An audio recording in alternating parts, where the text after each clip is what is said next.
What? I think that's a problem with you.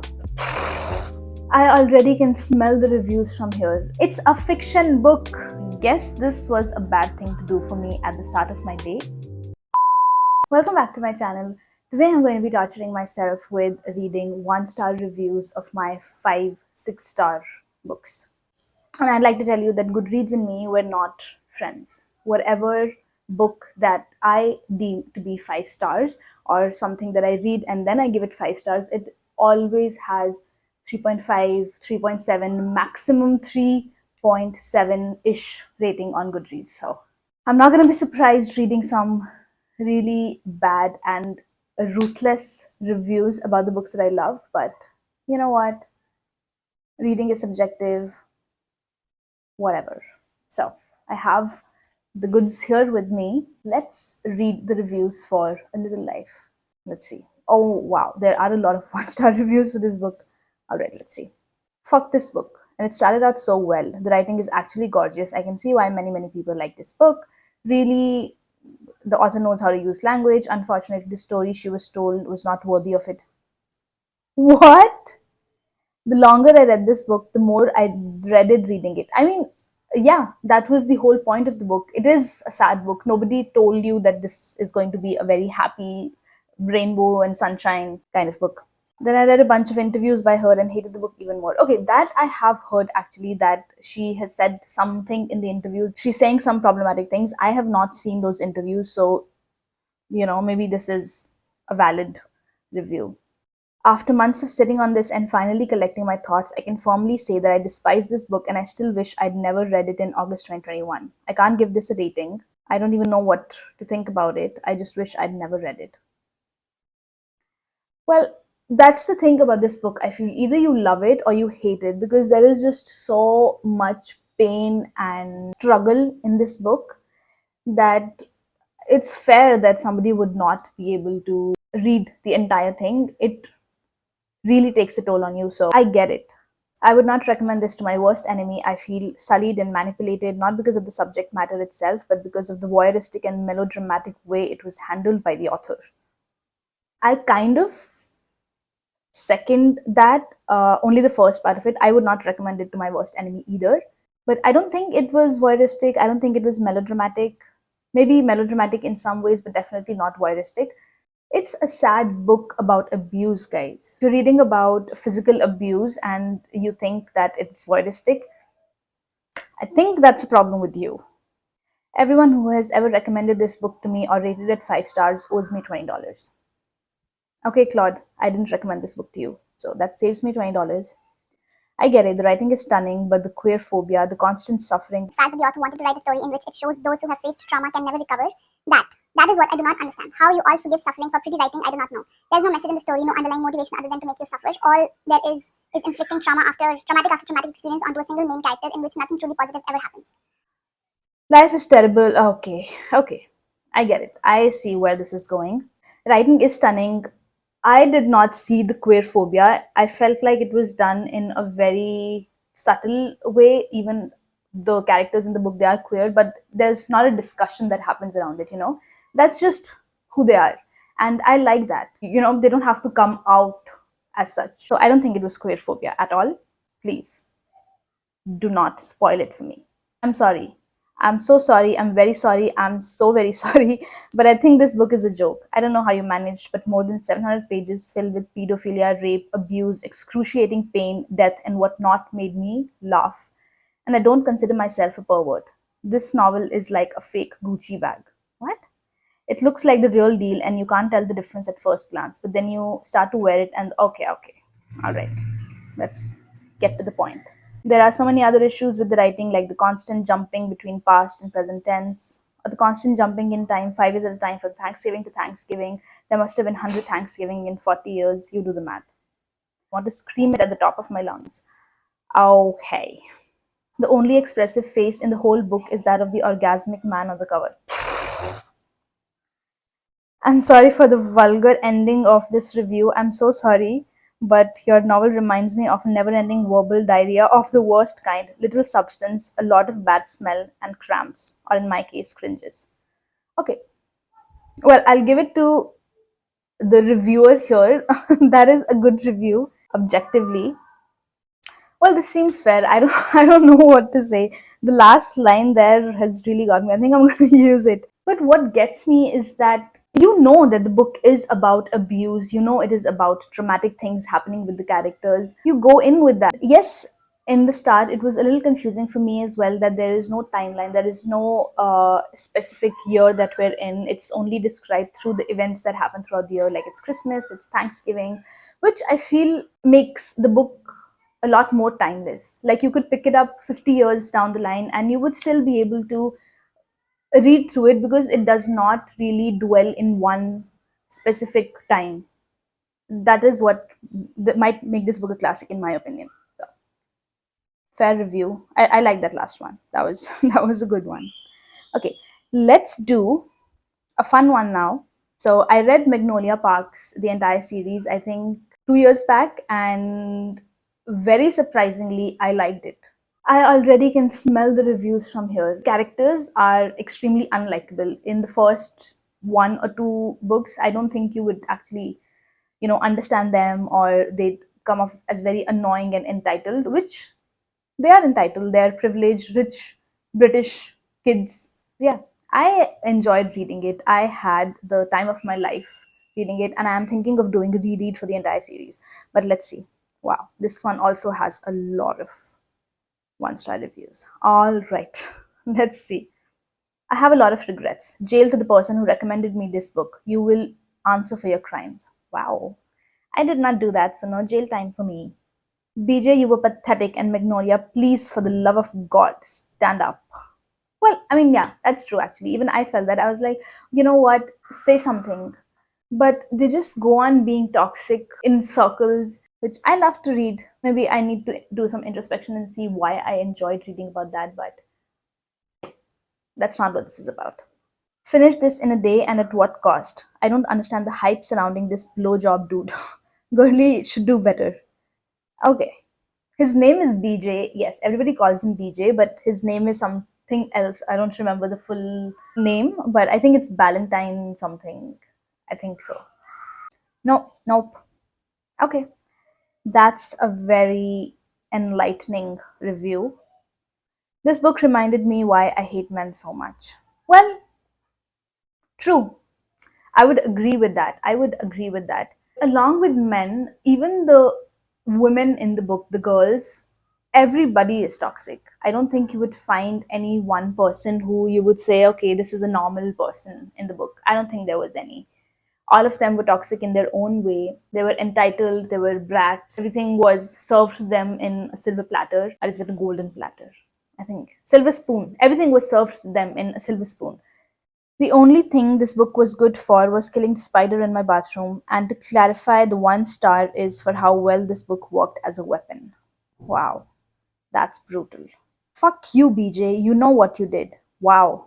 This person looks like they have been personally wronged by BJ. Wow. This book is a fucking joke. Okay. They need therapy. Okay. That is one valid review. They do need therapy. They did need therapy badly. All of them. Fuck every single character. I wish them the worst. Wow. The book was torture. I can't even tell you the plot because I genuinely don't know what I just read. The writing in Magnolia Parks was a mess. Everything else was clown shit. This was my first book by Jessa Hastings, and there's no way in hell I'm giving her another chance. Well, I've also only read this series by by Jessa Hastings, but I enjoyed it. I've not picked up any other book by her, but it was a fun time. I had a fun time. I feel like if you take it too seriously, you should first of all know the context of the book that you're going in. If you feel like that's not your vibe, because it's very well marketed as being about these rich kids who have issues and they're toxic because they live in their own world. Okay, they're not in the same world as we are in. It was like watching a fun reality show, how I would enjoy watching Kardashians. They live in some other world. I don't relate to them. They're not relatable, but I still enjoy it. I still like watching that. It's drama.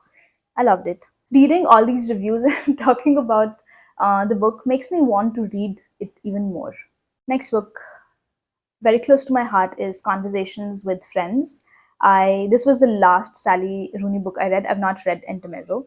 I loved this book. I loved this book with all my heart. This one I'm going to be a little mad about because, okay, there are not a lot of one-star reviews actually. Let's see. I'd rather have a conversation with the wall. Jen, you are having a conversation with your screen there. Nope, not my kind of book. Bored by the story, and the writing style didn't do it for me either. I think a writing style, I'm gonna defend Sally Rooney's writing style till the time I'm dead in the ground. The first book that I read by her, I think just, I didn't even realize that there are no quotations. I had no idea. After I saw some video on YouTube that was talking about how she doesn't use quotations, I was like, oh, wait. Yes, there are no quotations in the book. And that's how good it was. Like, you just know, plain and simple, that whether it is a dialogue or it is something that's going inside the character's head. This book used so many words to say nothing. Technically, that's wrong because it did say something, it's using words, but I get that. I think this is going to be my go to line when somebody asks me what your favorite kind of books are. I'm going to say a book that uses so many words but still says nothing. That is my favorite kind of genre. This was a nightmare, and Francis is the most annoying main character to ever exist. Francis was annoying, yes. Bonnie was annoying, yes. That's all. I don't have any issue with that. DNF at chapter 21. The fact that the author was able to make queer people boring should be a crime. Queer people are also just people. They can be boring. You don't have to make somebody quirky just because you think that queer people should be quirky, or I don't know, they should have some differing traits. I don't get it. Where the conversation's at, they're just texting back and forth. That is a conversation. Friends is not the word I would use to describe this group of people. That I agree with. I would also not describe them as friends. I'm not pretentious. I'm not pretentious enough for this one. Well, fair. Okay. Let's see something else. Let's shift styles a little bit. Another book that I loved with all my heart was The Dinner List. This was such an unexpected 5 star for me, and I think this might be the first 5 star that took me so long to finish. Like, I think I read 30-40% and then I stopped, and then I picked it up probably after a month or so, and then the rest of it was so good. The setup is just so whimsical. Basically, the book just asks this question of who you would invite, living or dead, at your dinner party, and then just runs with it. All right, let's see. I'm scared for this one, honestly. Okay, there are some big reviews. I can summarize this book in one sentence. Dumb bitch chases financially irresponsible fuckboy for a decade and cries that it didn't work out. Wow, that is wild. I feel like in that way you can just anyway summarize a book with just one line. Are we reading these books just for something major to happen so that it just like rocks our world? Because there's also writing involved in the book. There's how the author is drawing comparisons from real life, how they're structuring their emotions, how they're making a character consistent from the start to the end. There's just so much more. In sum, I cannot recommend this one because the whole thing pissed me off. I kept reading to see if the characters would redeem themselves. How would the characters redeem themselves for you? I guess this was a bad thing to do for me at the start of my day. Okay. You know what? It's not that deep. It's fine. See, exactly this is what I'm talking about. Tammy here says, this book was slow with no real point to it. I kept waiting for something to happen. Something doesn't always have to happen in a book for it to become a good book. Why are you waiting for something to happen? There is something happening throughout the book. Well, this was bullshit. That is not a good way to feel when finishing a book. It was frankly boring from start, but I was curious if she was like in a mental hospital or what the H was going on. The thing is, it is never explained. What the hell? This is not magical realism. She had dinner with dead people and alive ones, and we never get an explanation how. No, sorry, that does not work for me. It's a fiction book. Just open the horizons of your mind. Hmm. I don't think. Why would you expect her to be in a mental hospital? It's not a thriller.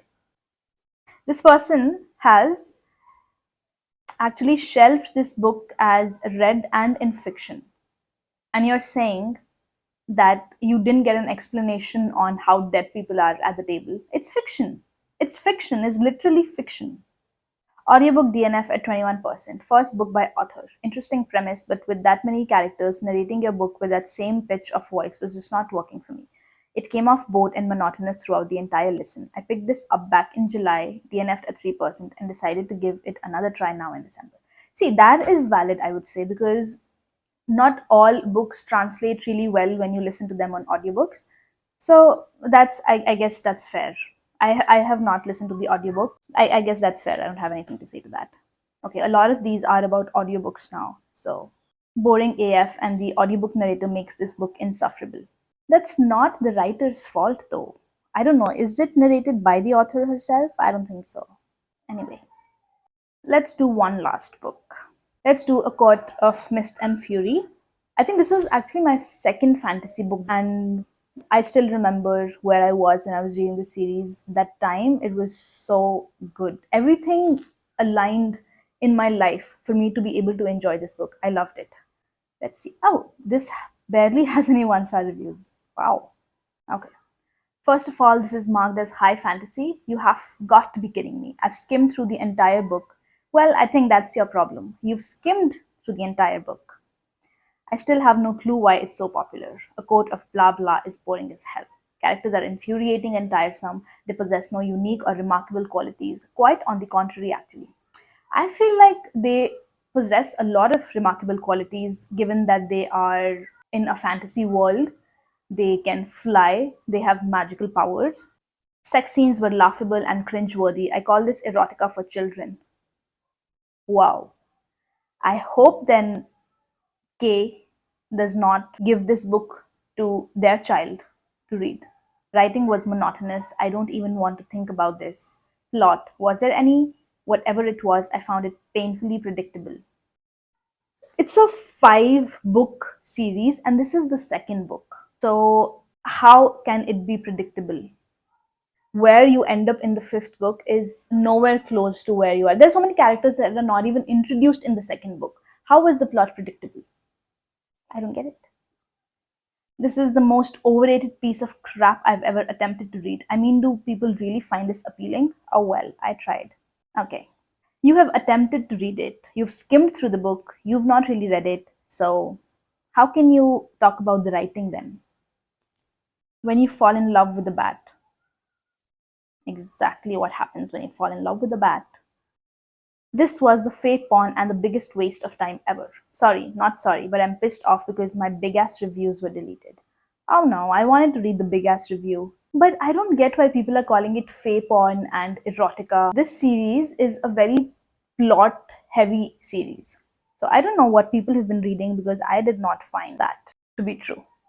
I want someone to explain to me the popularity of this book like I'm 5 because I really truly do not get it. This book, specifically, even why it worked out for me at the time when I read it, is because I was very new to fantasy. I had not read any other good fantasy books, if there are any. And it was just overall a fun read. Like, I did not go into this book expecting that I'm going to read a masterpiece of literature. No, it's a book about characters in a fantasy world. They're not real, they can fly, they're bats. They are not real people. So if you're expecting something groundbreaking from a fantasy series about a young adult couple, I don't think you're gonna get that.